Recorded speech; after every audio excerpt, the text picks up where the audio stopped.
The metal halls of Zulaxia Space Station echoed with whispers whenever Thera walked by.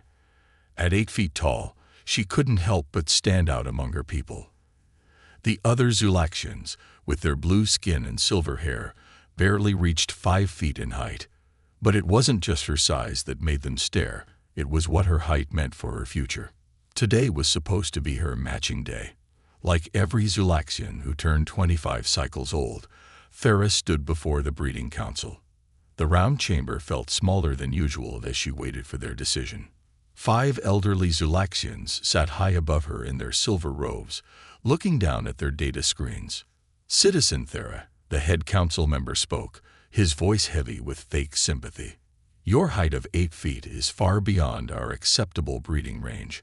Our ancient laws are clear. Mates must be within 12 inches of each other's height to ensure healthy offspring. Thera's heart sank. She had expected this, but hearing it made her shoulders drop. But surely there must be some. Silence. Another council member snapped. We have checked all records. Even our tallest males only reach 6 feet. You are, he paused for effect, unbreedable. The word hit Thera like a physical blow. Unbreedable. It meant no family, no children, no respect in Zulaxian society. Tears burned in her eyes, but she refused to let them fall. You will be assigned to permanent maintenance duty in Docking Bay 7, the head council member declared. Your quarters will be moved to the outer ring, away from the breeding population.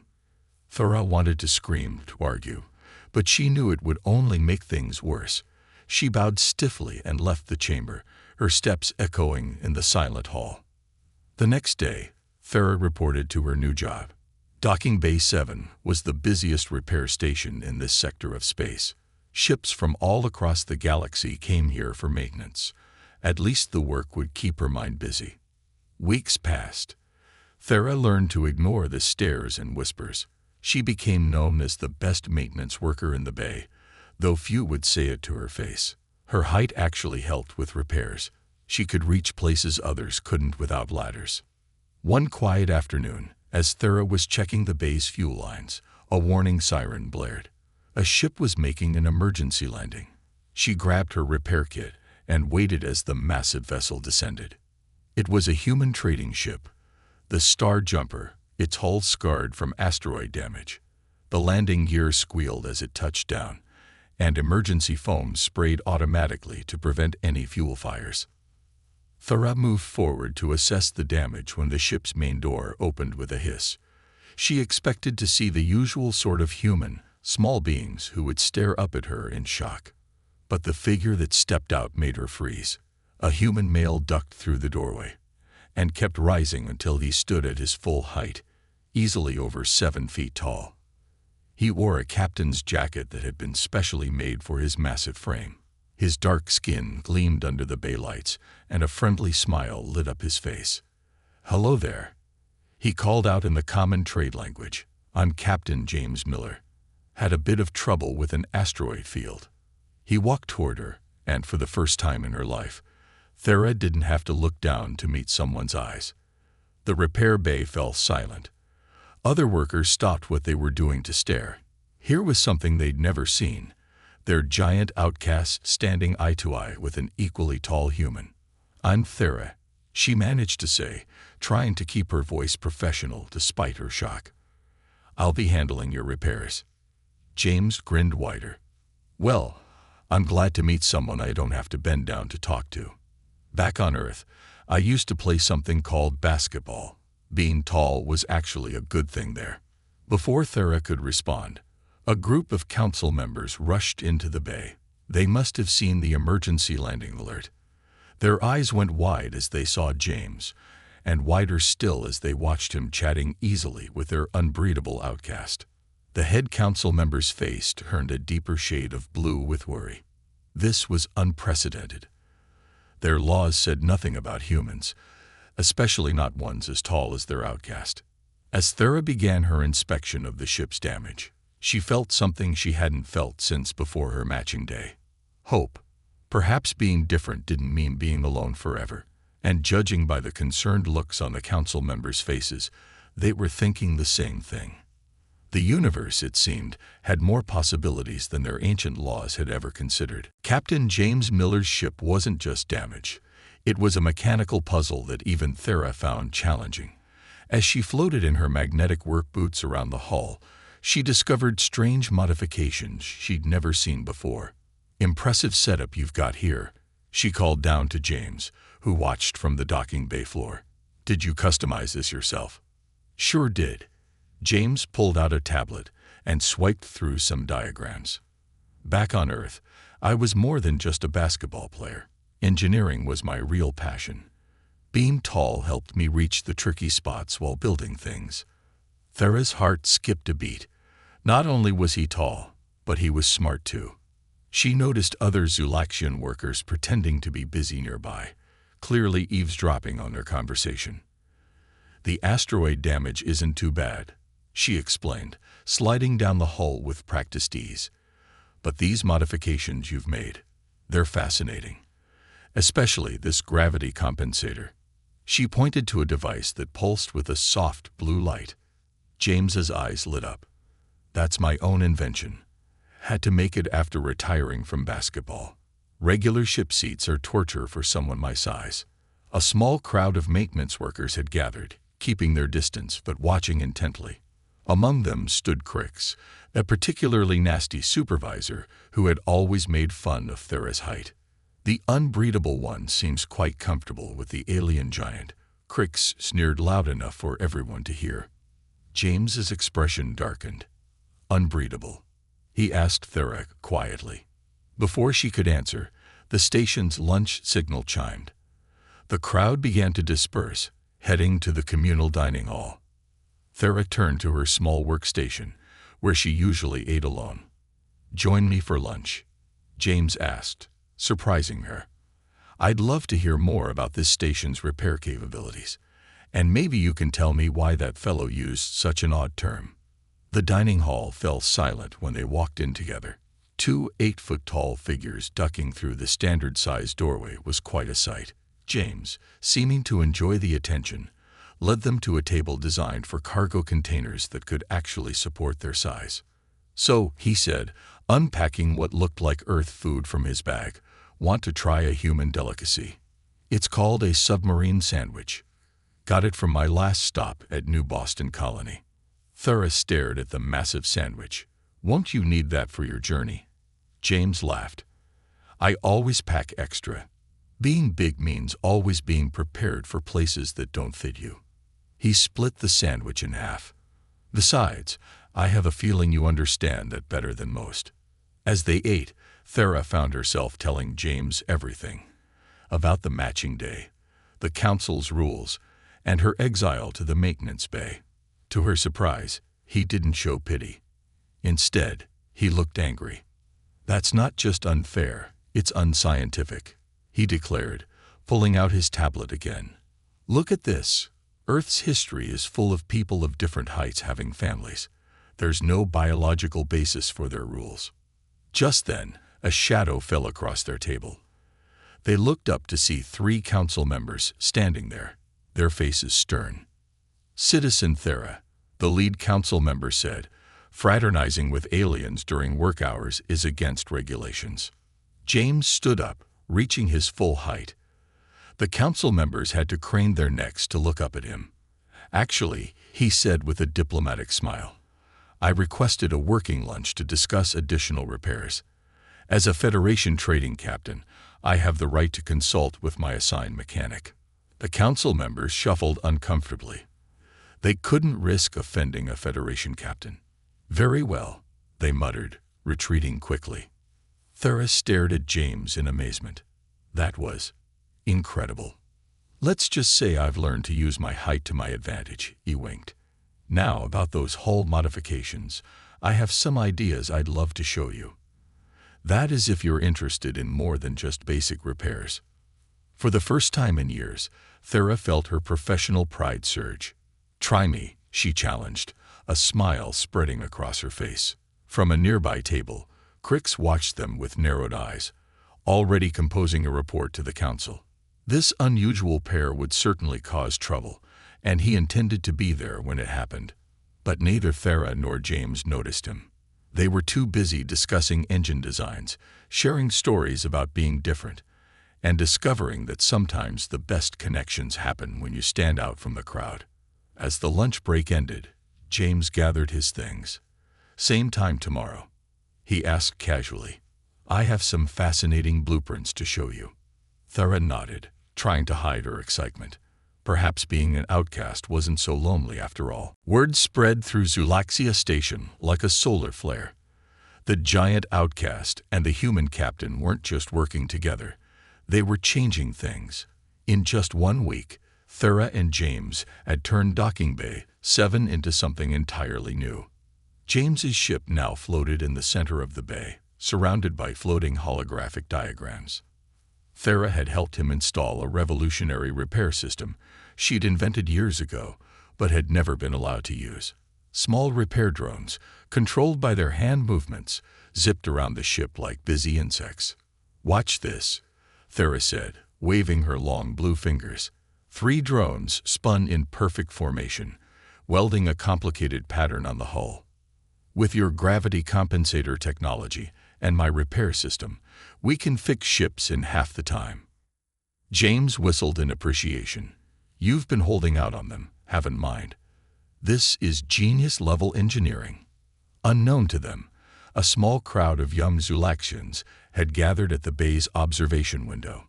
Among them was Vela, a 6-foot-tall female who had also been declared too tall for breeding, though not as extremely as Thera. "See," Vela whispered to her friends. "The council was wrong. Being tall doesn't mean being useless." Suddenly, alarm sirens blared through the station. A ship was approaching with critical engine failure. The regular repair crews scrambled, but the ship was coming in too fast. "Emergency landing in Bay 7. The station's AI announced. All personnel clear the area." Instead of running, Thera and James shared a quick look. They'd prepared for this. "Drone swarm activate," Thera commanded. 50 repair drones shot out from their charging stations. "Gravity compensation field extending," James called, firing up his modified system. The damaged ship, a massive cargo hauler, came screaming into the bay. But instead of crashing, it slowed dramatically as it hit James's gravity field. Thera's drone swarmed around it, spraying emergency coolant and attaching magnetic tether lines. The ship settled gently onto the deck as the station's emergency crews arrived.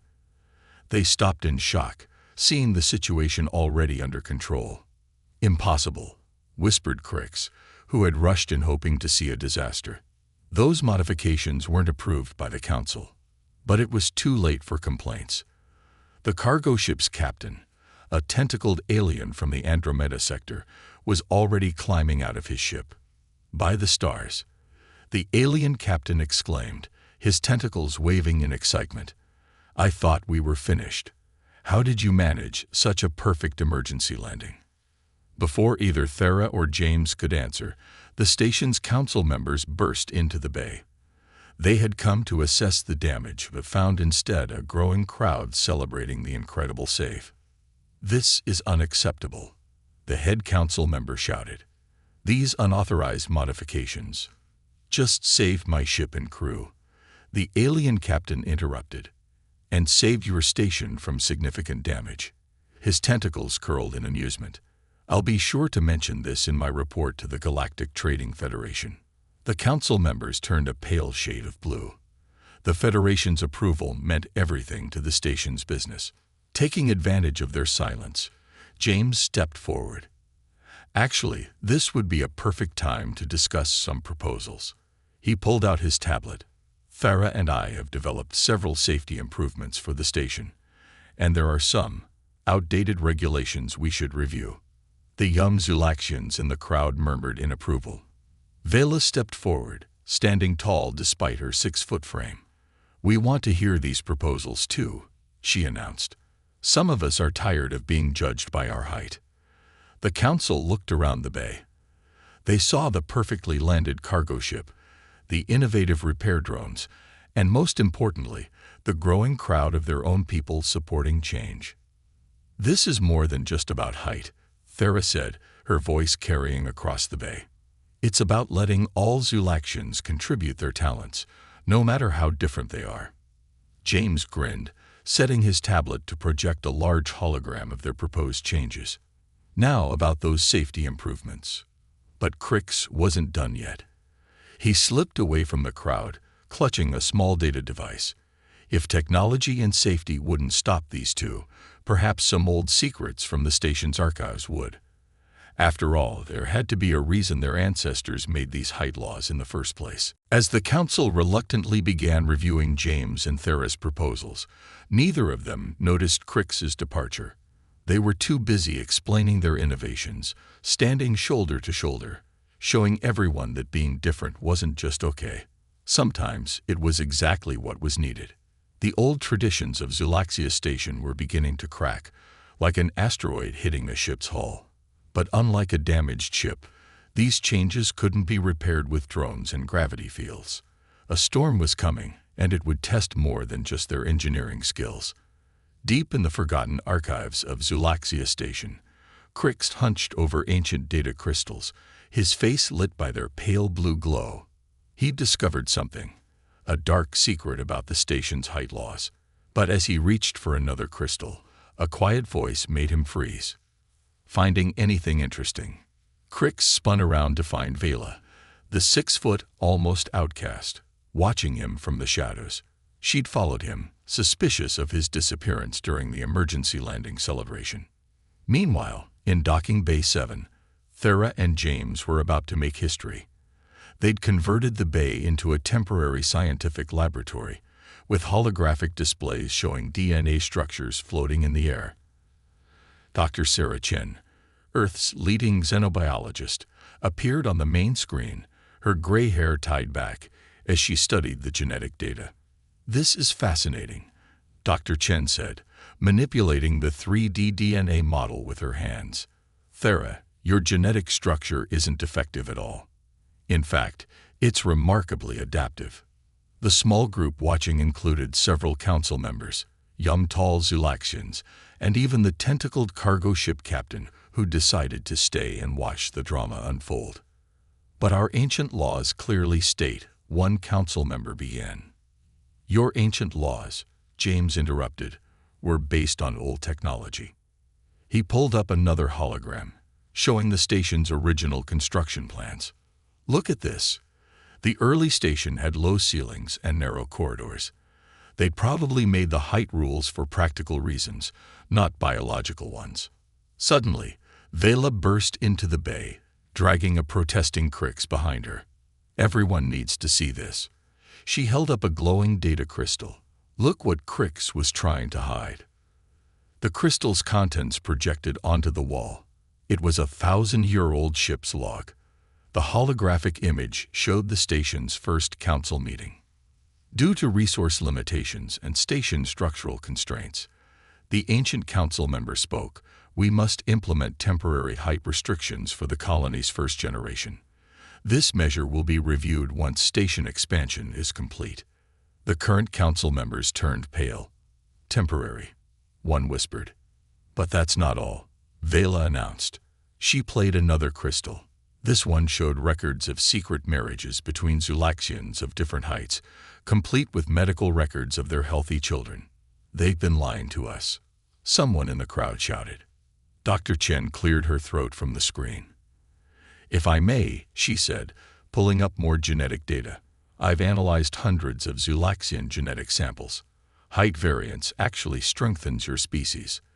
The taller ones, like Thera, have genes that could help your people adapt to different gravity environments." James stepped forward, his own tablet displaying engineering schematics. "And I can prove the station itself has changed. Look at these structural improvements made over centuries. The original height limitations aren't even relevant anymore." But the biggest surprise came when the tentacled cargo captain suddenly waved his appendages in excitement. "Wait, I've seen something like this before." His tentacles danced over his own computer, pulling up ancient trading records. 3 other species in the galaxy had similar height restrictions during their space colonization. All of them abolished the laws once their stations were properly expanded. Thera felt her world spinning. Everything she believed about herself, everything she'd been told was wrong. She wasn't unbreedable. She was evolution in action. The council members huddled together, whispering frantically. Their deception was exposed, but more importantly, their entire social structure was at risk of collapse. Crix, seeing his last chance, tried one final attack. But what about station stability? Surely having too many tall Zulaxians would strain our artificial gravity systems. James actually laughed at this. With my gravity compensation technology, that's not an issue anymore. In fact, he paused, looking at Thera with a spark in his eyes. Thera and I have designed something new. Want to see? He pressed a button on his tablet. Suddenly, the gravity in the bay shifted subtly. Everyone felt lighter, but perfectly stable. Localized gravity adjustment, Thera explained, unable to hide her proud smile. Each section of the station can now automatically adjust to the height and weight of its occupants. Dr. Chin's voice rang out from the screen. If I may make a scientific recommendation, the Zulaxian people stand at a crucial evolutionary crossroads. These height variations aren't a mistake. They're your future among the stars. The tentacled captain nodded enthusiastically. The Trading Federation would certainly look favorably on a species demonstrating such progressive adaptation. The council members looked at each other, then at the crowd of young Zulaxians watching hopefully. Finally, the head council member stepped forward. He paused, choosing his words carefully, will need to review all our height-related laws immediately. The bay erupted in cheers, but Thera hardly heard them. She was looking at James, who was grinning at her with that special smile that made her heart race. Not bad for a couple of tall outcasts, he whispered. But their victory celebration was premature.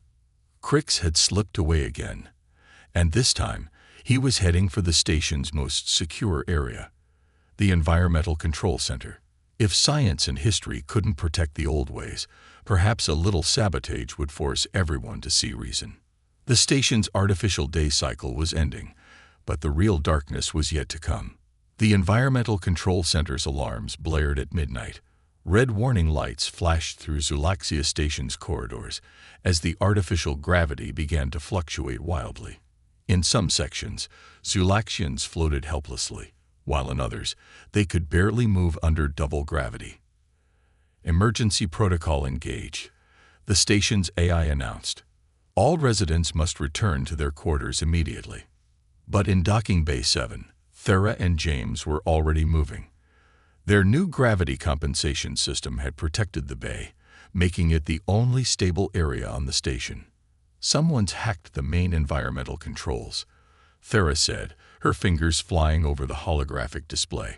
They're using an old maintenance override code. James nodded grimly. Crix. Has to be. He pulled up a station map showing red warning signs everywhere except their bay.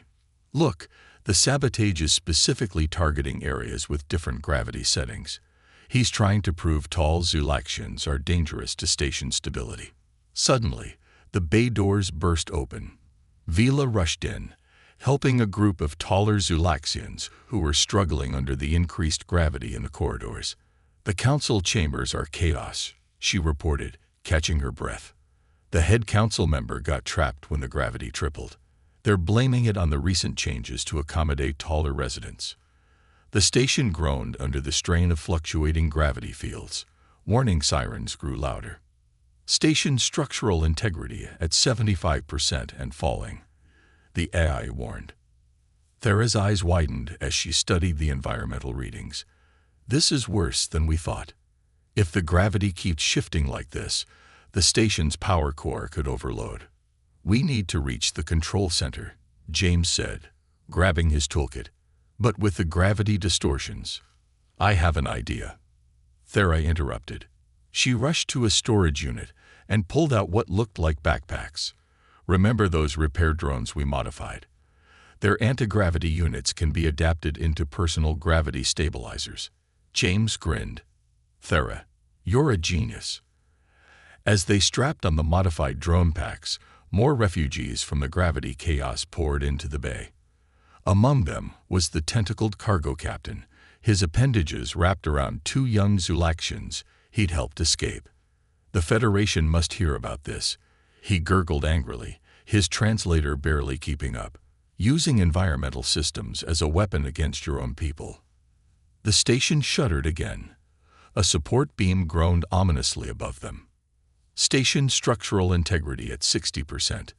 The AI updated. Power core temperature rising. We need to move now, James said, activating his gravity pack. The device hummed to life, surrounding him with a faint blue field. Thera turned to Vela. Keep everyone safe in here. The bay's compensation field should hold. Wait, Vela called as they headed for the door. She tossed them a data crystal, the one from the archives. Don't let him destroy our future to protect the past. The journey through the station was like navigating a nightmare. Corridors that should have been straight now twisted under varying gravity fields. They passed scenes of chaos. Furniture floating in zero-gravity zones, doors bent under intense pressure, and frightened Zulaxians huddled in stable pockets. Their modified drone packs kept them stable, but the sight of their people suffering filled Thera with rage. All of this because some couldn't accept change. They finally reached the Environmental Control Center's massive doors, only to find them sealed with an emergency lockdown. "Allow me," James said with a grim smile. He pulled out his tablet and connected it to the door's control panel. A captain's override should. There. The doors slid open to reveal Crix hunched over the main control console, surrounded by floating holographic displays. The gravity in the room shifted chaotically, but their packs kept them grounded. "Stay back," Crix shouted, holding up a device. "One press and I'll overload the power core. The station will have to be evacuated and rebuilt, properly this time, without any dangerous modifications for oversized freaks." Station structural integrity at 45%. The AI warned. Power core reaching critical levels. Thera stepped forward, her voice steady despite her anger. "Look at these readings, Crix. You're not just endangering the tall ones. You'll kill everyone on the station. Better that than watching our society crumble." He pressed more buttons, and another section of the station groaned under gravitational stress. But while Crix was focused on Thera, James had been quietly working on his tablet, using his Federation access to dig into the station's deepest protocols. "You know what's interesting about old maintenance codes?" James said casually, still typing. "They always have a backup override, designed to prevent exactly this kind of sabotage." Crix's eyes widened as his controls suddenly locked. The holographic displays turned red, then vanished. "Environmental control override accepted," the AI announced, restoring normal gravity parameters. "No." Crix lunged for the console, but in his rage, he'd forgotten about the gravity distortions. Without a stabilizer pack, he was caught in a shifting gravity wave and slammed into the ceiling. Thera rushed to the main controls, her engineering expertise guiding her fingers as she worked to stabilize the station's systems. James moved to help, their hands working in perfect sync across the displays. "Station structural integrity stabilizing," the AI reported. "Power core temperature returning to normal parameters." As the chaos subsided, security forces finally reached the control center. They found Crix unconscious against the ceiling and the station's systems returning to normal. But the real surprise came when they reached Docking Bay 7. The council members were there, having taken refuge with the others. They'd watched on the bay's screens as Thera and James saved the station. The head council member, his robes wrinkled from the gravity distortions, stood slowly. The entire bay fell silent. "It seems," he said, his voice carrying across the crowded space, "that we owe our lives to those we once called outcasts." He straightened his robes. "Perhaps it's time we all stood tall together." The tentacled captain's translator crackled. The Federation will be very interested in a station that can adapt its gravity for all species, especially one with such talented engineers. Thera felt James's hand slip into hers as cheers filled the bay. But her engineer's mind was already racing with new ideas. If they could adapt gravity for different heights, why not for different species too? The possibilities were endless. The old station creaked around them, but this time it sounded less like stress and more like the growing pains of a society ready to reach new heights. In the holding cell where security had taken him, Crix sat silently, but his expression suggested this wasn't over. After all, some traditions die harder than others. 3 days after the gravity crisis, Zulaxia Station buzzed with unprecedented activity. Docking Bay 7 had been transformed into a massive public forum, with floating platforms at different heights to accommodate Zulaxians of all sizes. The trial of heights, as everyone called it, was about to begin. Crick stood in a force field dock, his face twisted with defiance. But he wasn't the only one on trial. The entire height-based social system faced judgment today. The Federation had sent representatives from 12 species, including a gaseous being that floated in a containment bubble and a crystalline entity that shifted its size at will. This is more than a criminal trial, the head council member announced to the packed bay. Today, we examine our past to forge our future. Thera sat beside James in the witness area, both wearing their formal attire. Her traditional Zulaxian robe had been specially modified with James's gravity tech to flow elegantly despite her height, but their attention was fixed on the unexpected scene unfolding before them. A group of Zulaxian couples stepped forward, all of different heights. Their leader, a 5-foot-tall male holding hands with his 7-foot partner, spoke first. "We've been living in secret for generations," he declared, his voice trembling. "Having our children in off-station medical facilities, falsifying their height records, living in fear." He gestured to a group of healthy young Zulaxians of varying heights standing nearby. "These are our children, living proof that our height laws were built on lies." The Crystalline Federation representative sparkled with interest, its translation crystal pulsing. "Fascinating. Your species has been naturally evolving for space adaptation, yet your laws fought against it." Crix laughed bitterly from his dock. "You don't understand. Our founders." "Actually," James interrupted, standing up with his tablet, "let's talk about your founders." He projected a massive hologram showing ancient Earth history. Humans went through something similar. During our early space colonization, some stations tried restricting crew height. Know what happened? A hologram shifted to show various space stations. The stations that embraced a diversity thrived. They could accommodate more species, trade with more worlds, and their populations adapted better to different gravity environments. The gaseous Federation representative swirled excitedly in its bubble. "Indeed, our own species varies density by up to 300% depending on the environment. Adaptation is crucial for spacefaring civilizations." Dr. Chen's face appeared on the main screen, joined by a panel of xenobiologists from across the galaxy. "We've completed our analysis of Zulaxian genetics," she announced. "The height variations aren't random mutations, they're evolutionary responses to space travel. The taller Zulaxians show enhanced radiation resistance and better adaptation to gravity changes." Thera stood now, her voice clear and strong. "But this isn't just about biology." She pressed a button, and the bay's gravity shifted smoothly, allowing everyone to float gently.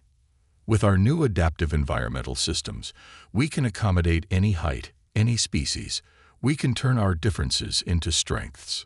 Suddenly, a small Zulaxian child broke free from the crowd and began floating up, laughing.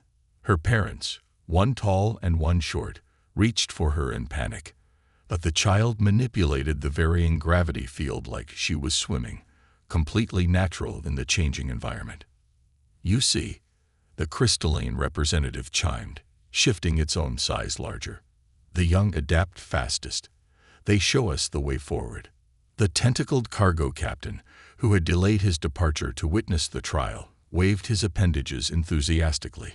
My trading coalition would gladly make Zulaxia Station our primary hub in this sector. If, he glanced at the council, you're truly ready to embrace change. The head council member stood, looking older but somehow lighter. We've reviewed all evidence, including the hidden archives. Our height laws were meant to be temporary, but fear and tradition calcified them into chains. He faced Crix. Your actions nearly destroyed us, not to protect our society, but to maintain those chains. But Crix had one last card to play. What about them? He pointed at Thera and James. Will you let humans breed with our people too? Where does this end? The bay fell silent. Everyone looked at the tall pair, who unconsciously moved closer together. The gaseous representative swirled thoughtfully. In our experience, species that can adapt together, thrive together. Dr. Chen's image smiled. Our genetic analysis shows no biological barriers between humans and Zulaxians. Any medical concerns could be easily addressed with current technology. The crystalline being sparkled with amusement. Among the stars, love finds many forms. Some, it shifted into a perfect crystal heart, more beautiful than others. The young Zulaxian child, still floating above the crowd, pointed at Thera and James. They saved us. They should be happy too. Laughter rippled through the bay, breaking the tension. Even some council members smiled. The head council member raised his hands for silence. We find the accused guilty of sabotage and endangering the station. He faced Crix. You will be sentenced to rehabilitation on the Federation's Diversity Education Station. Then he turned to the broader assembly. As for our laws, let them evolve, as we must evolve. From this day forward, height restrictions are abolished. All partnerships will be judged by love and compatibility, not arbitrary measures. The bay erupted in cheers. Families who had hidden for generations embraced openly. The Federation representatives signaled their approval, already discussing trade agreements and cultural exchange programs. Thera felt James's hand slip into hers, their fingers intertwining naturally despite their alien differences. Above them, the station's lights seemed to shine brighter, as if Zulaxia itself was celebrating. But in the chaos of celebration, no one noticed a small data crystal falling from Crix's pocket as he was led away. A crystal containing one last secret from the archives, one that suggested the Zulaxians' height variations weren't just evolution. They were part of a far older plan, set in motion by their ancestors for a purpose yet to be revealed. The future was opening up, but like the vast space beyond their station, it held both wonders and mysteries waiting to be discovered. 1 month after the trial of heights, a maintenance drone discovered something unusual in Crix's old quarters, a hidden compartment containing an ancient crystal, glowing with a strange purple light. The crystal was brought to Docking Bay 7, now the station's center for innovation and cultural exchange, where Thera and James had made an incredible discovery. Look at this, Thera breathed, her blue fingers dancing over the holographic display. The crystal's contents projected across the bay's walls. Star maps, genetic codes, and engineering designs far beyond current technology. Our ancestors, they were planning something magnificent. James studied the ancient text scrolling past. They weren't just adapting to space, he said, his eyes wide. They were preparing for deep space exploration. The height variations, the genetic adaptations, it was all part of a plan to survive extreme gravitational environments. The bay had changed dramatically in the past month. Different gravity zones allowed species of all sizes to work comfortably. A giant crystalline being floated near the ceiling, collaborating with a tiny Martian engineer on new station designs. The tentacled cargo captain, now the station's official trade ambassador, supervised the installation of adaptive docking ports. Suddenly, Dr. Chen's face appeared on the main screen, looking excited. Thera, James. The genetic analysis of that crystal's data is extraordinary. The Zulaxian height variations aren't random. They're precisely engineered patterns. Your ancestors were creating a species that could survive anywhere in space. The head council member, who had been quietly observing, stepped forward. His traditional robes now incorporated elements of various cultures, symbolizing the station's new direction. "There's more," he said solemnly. He pressed a panel, revealing a hidden chamber behind the bay's main wall. Inside stood a massive piece of technology, covered in dust, but humming with dormant energy. "The Stellar Gateway," he explained. "Our ancestors' ultimate project. It was meant to connect with similar devices across the galaxy, but it needed operators who could withstand extreme gravitational forces." He looked meaningfully at Thera. "Operators like you." The tentacled ambassador's translator crackled with excitement. "The Federation has legends of such devices. Ancient networks connecting distant galaxies, but the technology was lost. Until now." James examined the gateway's control panel, his engineering mind racing. "These designs, they're similar to my gravity compensation technology, but exponentially more advanced. Thera, your people weren't just adapting to live in space, they were preparing to become its guardians." Vila rushed into the bay, leading a group of young Zulaxians of various heights. "The education archives are unlocking. The crystal, it's awakening something in all our old systems." The station's AI suddenly spoke with a new voice, ancient and wise. "Protocol Ascension activated. Generation 1000 has achieved required diversity parameters. Beginning final preparation sequence." Holographic screens filled the air, showing similar devices awakening on stations and planets across the galaxy. The Stellar Gateway hummed louder, its ancient circuits remembering their purpose. "We're not ready," the head council member whispered, overwhelmed by the responsibility. "Yes, we are," Thera said firmly. She took James's hand, their different anatomies fitting perfectly together. "Look at what we've achieved in just 1 month. Adaptive gravity systems, cross-species cooperation, new understanding of our own evolution. We're exactly what our ancestors were preparing for." The crystalline being sparkled in agreement, its translation matrix glowing. "Your station has become a model of adaptation and unity. The Federation would support your role as guardians of these ancient networks." Dr. Chen's image nodded. "The genetic markers are clear. Each height variation contributes different abilities needed for deep space exploration. Together, you form a complete system, just as your ancestors planned." The tentacled ambassador wrapped an appendage around the gateway's frame. "Think of the trading possibilities. Instant transport between galaxies, but more importantly, the exchange of knowledge, culture, understanding." James pulled up the crystal's data on his tablet. "With these blueprints and your ancestors' technology, we could create a new kind of station. Not just a trading post, but a bridge between worlds." Young Zulaxians gathered around the gateway, their varying heights no longer a source of shame, but a symbol of their species' grand purpose. The small floating child from the trial now sat on her tall father's shoulders, reaching toward the gateway's shimmering surface. "When do we start?" she asked, her eyes filled with stars. Thera looked at James, then at their gathered community of various species, shapes, and sizes. The station hummed around them, no longer creaking with age, but singing with possibility. "We already have," she said. The gateway's energy field flickered to life, casting purple light across their faces. In its glow, Thera and James stood together, their heights matching perfectly, not because they were the same, but because their differences made them stronger. Behind them, the stars seemed to shine brighter through the bay's windows. Among them waited new worlds, new challenges, and new heights to reach. But this time, they would reach them together. In his rehabilitation cell on the Federation Diversity Station, Crix watched the news of Zulaxia's transformation. A small smile crossed his face, not of defeat, but of understanding. Sometimes, he realized, the greatest traditions weren't the ones you kept, but the ones you helped evolve. The station's AI made one final announcement. Stellar Gateway Network initializing. The next chapter of Zulaxian history begins. All heights welcome.